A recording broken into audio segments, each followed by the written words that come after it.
আজিৰ দিনটো খুবেই ভাল দিন, কাৰণ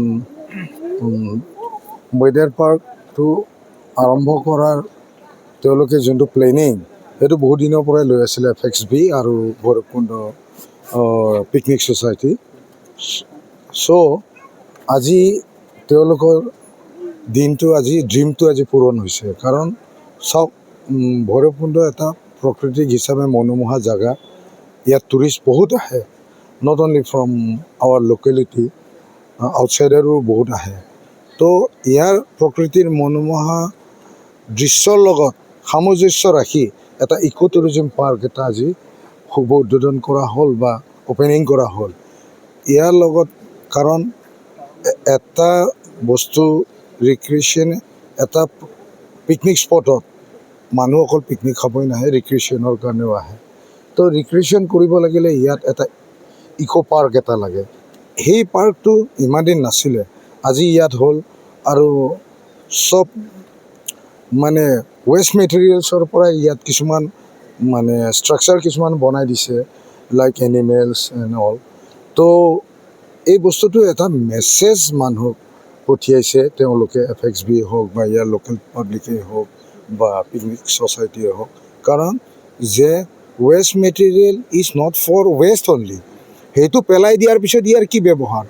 এইটো এনভাইৰনমেণ্টটো পলিউট কৰিব, কিন্তু তাক আনি তেওঁলোকে ইয়াত নতুনকৈ ব্যৱহাৰ কৰি যোনটো বস্তু আমাক এটা মেছেজ দিছে যে আমিও সেই মেছেজটো শুনি ভাবিব লাগে যে আমি পলিউশ্যন মুক্ত হ'ব লাগিলে কিছুমান বস্তু ৰিইউজ কৰিবই লাগিব, আৰু সেইটো চাইণ্টিফিক হিচাপত কৰিব লাগিব।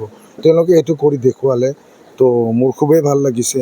আৰু মই ভাবোঁ যে অদূৰ ভৱিষ্যতেও তেওঁলোকে ইক' টুৰিজিমৰ ওপৰত আৰু নতুন নতুন ষ্টেপ কিছুমান ল'ব আৰু কৰিব, য'ত টুৰিজিম এক্টিভিটিটো বহুত হাইলাইট হৈ যাব ভৈৰৱকুণ্ড।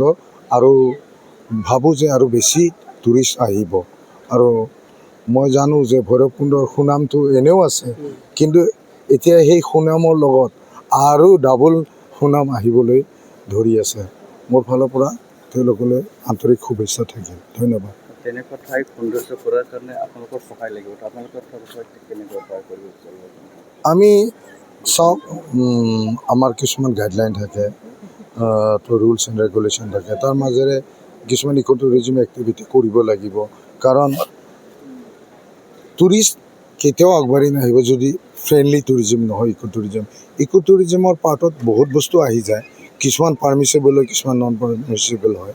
তো ইয়াত যোনটো নেচাৰেল বস্তুৰ দ্বাৰা যোনবিলাক ইয়াত ষ্ট্ৰাকচাৰবিলাক বনাইছে, ইট ইজ এনভাইৰনমেণ্ট ফ্ৰেণ্ডলি হয়। চ' এনভাইৰনমেণ্ট ফ্ৰেণ্ডলি যেতিয়া হ'ব তেতিয়া মানুহো আকৰ্ষিত হ'ব যে নহয়, ইয়াত কোনো পলিউশ্যন হ'ব লগা বস্তু ব্যৱহাৰেই কৰা নাই ইয়াত। তো এইটো যদি মটৰটো আগত ৰাখি আগবাঢ়ি যোৱা যায়, তেতিয়াহ'লে মই ভাবোঁ যে টুৰিজিম ইণ্ডাষ্ট্ৰিটো আকৌ ফ্লৰিছ কৰিব।